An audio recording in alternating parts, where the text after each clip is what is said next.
Alright, what's going on, guys? I'm gonna show you how to set up a Ethereum mine. It's pretty straightforward. If you have any questions, let me know. If the audio quality is bad, let me know. I got stuff printing in the background and I'm mining, so if it's bad, I do apologize. First things you want to do is you want to go to this link I sent you in the description.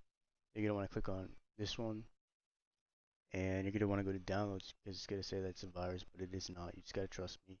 You're gonna allow that, and then you're going to go to your wherever you place the document, and for me it's here, and then it's going to ask you to type it in the password, and the password is going to be Claymore, but since I've already done this, I don't need to do that.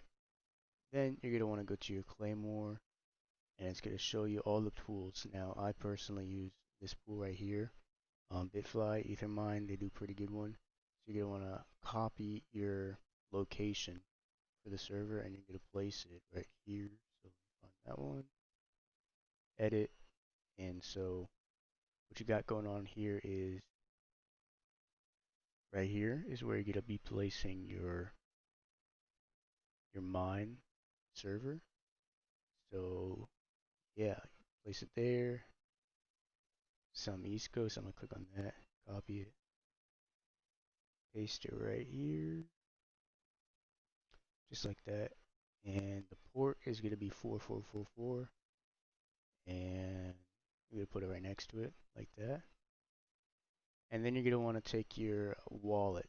Now, if you use my wallet, all you gotta do is do this. Go to wallets, Ethereum, and then receive, and you'll see this address up here.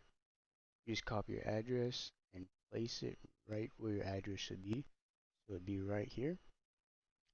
If you have trouble with your mine not running at full speed, you're not getting enough mega hash, what I found works is that you add the minus fan minimum, and you put what the minimum you want the fan to be. So if you set it at 25, your fans are always going to be running at 25%.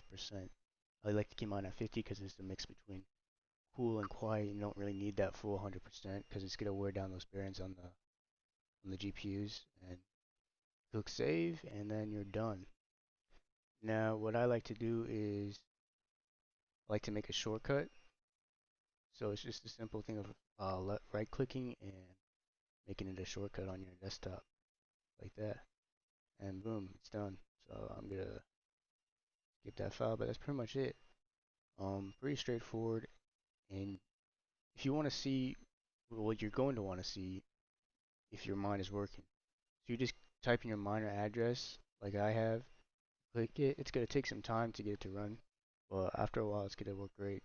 So yeah, it's pretty straightforward. I wish you guys the best of luck with your mining, as it is starting to skyrocket a lot. Actually, was not expecting this, but I'm pleasantly surprised. Look at that, 1,000 USD. That is amazing. Bitcoin too. Oh my gosh, I wish I had more money to put into this. But yeah, I hope you guys enjoy it. And